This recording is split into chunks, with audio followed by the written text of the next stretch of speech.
You can slice a Formula One rulebook 1,000 ways, but Fred Vasseur needed just 8 words to spark a war with the FIA. A pole position set under a yellow flag is a bit strange, Vasseur noted, before delivering the line currently echoing through the paddock.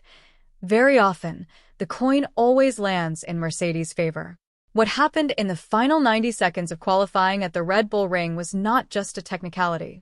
It was a visual demonstration of a system that actively punishes caution and rewards the drivers who treat a safety warning as a minor tax on lap time. 90 seconds before the checkered flag, Ferrari had the front row locked down. Charles Leclerc sat on provisional pole, with Lewis Hamilton right behind him in a provisional all-scarlet front row. In a 2026 season completely dominated by Mercedes, this was the cleanest Saturday Ferrari had put together in months.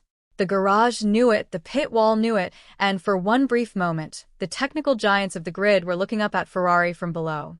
Then Max Verstappen lost the rear of his Red Bull at turn 9, slid through the gravel, and slammed into the barriers.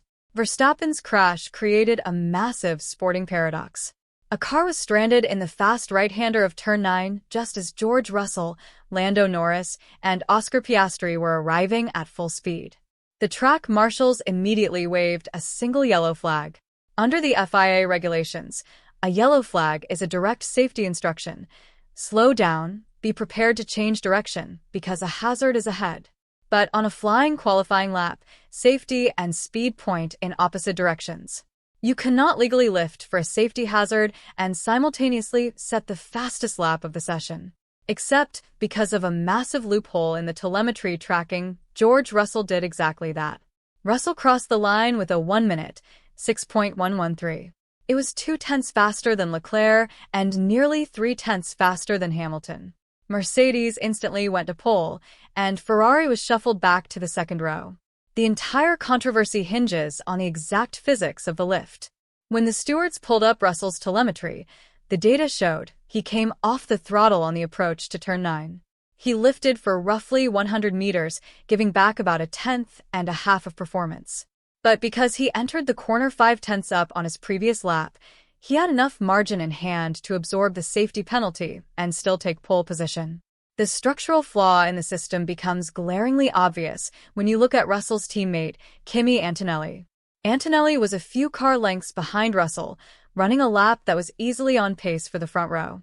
He arrived at the exact same corner, saw the exact same hazard, but interpreted the flags as a double-waved yellow, which requires an immediate termination of the lap. Antonelli lifted hard and threw his entire lap away, dropping to 4th. 2 identical cars, identical track conditions, and the same piece of debris. The driver who treated the yellow flag as a strict safety mandate was penalized with 4th place, while the driver who lifted just enough to satisfy the sensors walked away with pole position. This isn't about Mercedes breaking the rules. It is about the rules failing the sport. Toto Wolff defended the lap as pure experience, claiming Russell managed the risk while Antonelli panicked. But from a tactical standpoint, the FIA has turned yellow flags into a financial and performance calculation. If the penalty for a yellow flag is merely a microlift to satisfy telemetry judges, drivers will always push the absolute limit of safety to protect their track position. For Ferrari, the frustration isn't just about one Saturday in Spielberg. It's about the cumulative weight of a 2026 championship, where Mercedes leads the constructors' standings with 262 points to Ferrari's 190. The immediate future turns this technical grievance into a highly volatile race dynamic. The Red Bull Ring features a massive, exposed run up the hill to turn 1 and heavy, low-speed braking zones into turn 3, making it one of the easiest circuits for overtaking on the calendar. Russell sits completely isolated on pole on the dirty side of the grid, with an angry wall of 2 scarlet Ferraris lined up directly behind him. Hamilton is chasing Antonelli's title lead from inside a Ferrari that showed superior long-run pace all through Friday practice. With Norris and Piastri buried on row 3, Sunday is a straight tactical execution play. Ferrari has 2 cars at the sharp end to split the strategy against a lonely Mercedes leader. Did the stewards make the right call by letting a yellow flag lap stand, or has Formula One officially compromised track safety for the sake of the timing screen? Drop your analysis in the comments below.